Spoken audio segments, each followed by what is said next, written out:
let me talk to you about the wonderful world of King Arthur's tools. Specifically, let me tell you about the Lancelot and Squire. The Lancelot is an innovative chainsaw blade designed to harness the speed and power of any disc and angle grinder.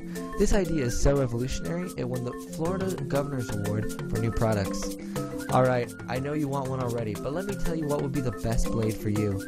We have a long list of blades and blade combinations that make almost any job a breeze.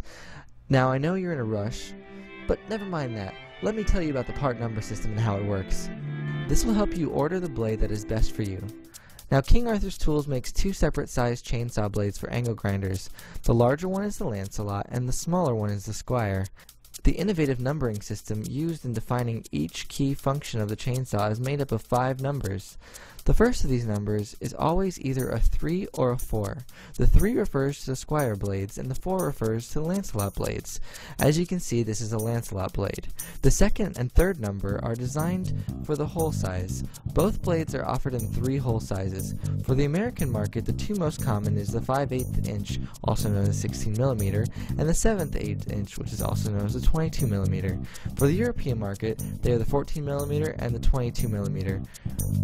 The hole on this blade is obviously a 5/8 inch. Finally, the last two numbers are the number of cutting teeth on the chain. The Lancelot comes in both 22-tooth and 14-tooth combinations. As you can see, this one is a 14-tooth. The Squire blades also come in 18-tooth and 12-tooth combinations. So just by looking at these numbers, you can see that this blade is a Lancelot with a 5/8 inch center hole and uses a 14-tooth chain. So now that you have your blade, let me show you how easy the assembly can be. Now the blade is separated into 3 separate but equally important pieces. You first have the bottom piece, which is placed concave side up. Then you have the chain.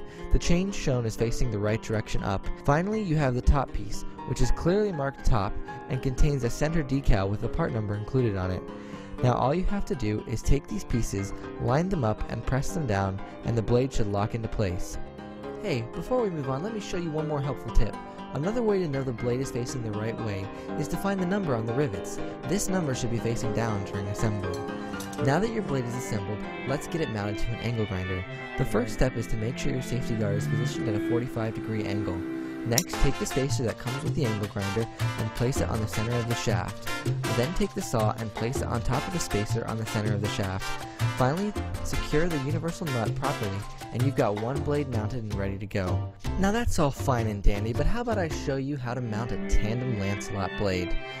Now this process is very similar, but not entirely similar, so watch closely. This time, no spacer is needed. Place the first blade onto the center shaft like so. Then take your center blade and do the exact same. Finally, place on the safety nut and tighten properly, and you're off! Finally, let me show you how to mount a Lancelot and Squire tandem combination. This one mounts almost exactly like the dual Lancelot tandem combination. The key thing to remember here is that the Lancelot must, I repeat, must go on first.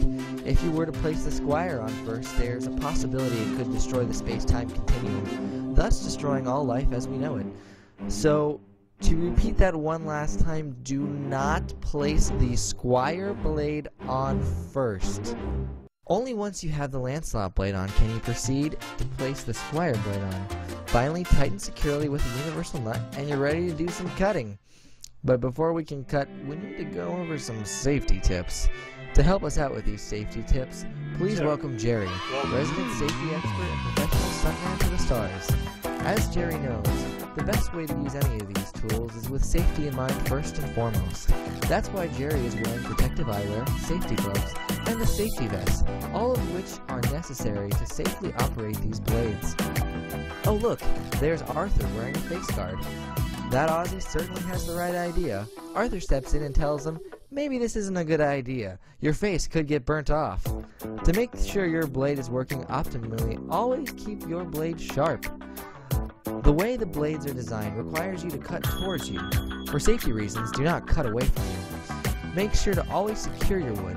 The blades are spinning alarmingly fast. If you do not secure your wood, you could impale someone, or your mother. Do not hold the grinder like this, or even like this. Please, don't be an idiot. Most importantly, read your instruction manual first. Finally, you're ready to cut up some wood. Let me first show you the different types of cuts that you can get with the Lancelot and Squire. The first series of cuts is known as a plunge cut, and it's shown here with 4 different combinations.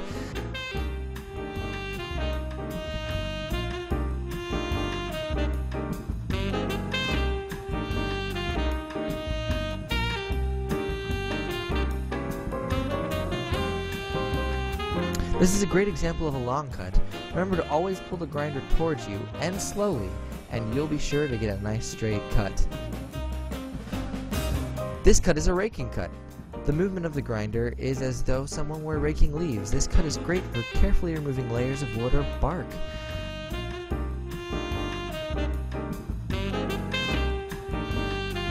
This cut is called a feathering cut, and a slow and steady movement brushing the tip of the spinning blade against the wood can yield some very positive results.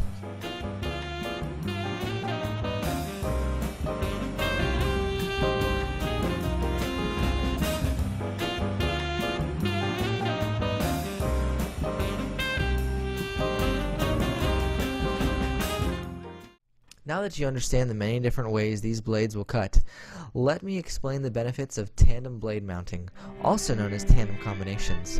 There are a total of 7 different tandem blade combinations that each yield very different results. That's 2 varies if you weren't counting. The first combination is 2 22-tooth Lancelots. This combination is a racing fast shaper and remover. Combination 2 is 2 14-tooth Lancelots. This is a more aggressive and popular combination for mass removal. Combination 3 is 1 14-tooth Lancelot and 1 22-tooth Lancelot. This is the best of both worlds. With the 22-tooth mounted over the 14-tooth, the finish is finer in convex and sweeper shaping. Combination 4 is a 22-tooth Lancelot and an 18-tooth Squire. This combination is perfect for rake cuts that need a finer finish. Combination 5 is a 22-tooth Lancelot with a 12-tooth Squire. This combination has a fine finish but also works faster. Combination 6 is a 14-tooth Lancelot and a 12-tooth Squire. This combination is probably the most aggressive Lancelot Squire combination and works incredibly fast. This is great for jobs where finish is not important. Combination 7 is a 14-tooth Lancelot and an 18-tooth Squire, great for fast removal with a somewhat finer finish. As you can see, there are a multitude of combinations, and it can be dizzying just thinking about it. But let me tell you, with King Arthur's tools, almost any combination is a safe bet. As you can see, the innovative chain blades and blade combination systems are a revolution in woodworking. They make woodworking so easy they should be called wood hardly working. That's a really bad joke, I know. But there's no denying that these tools do make woodworking easier. Now, go have yourself a good time, but safely.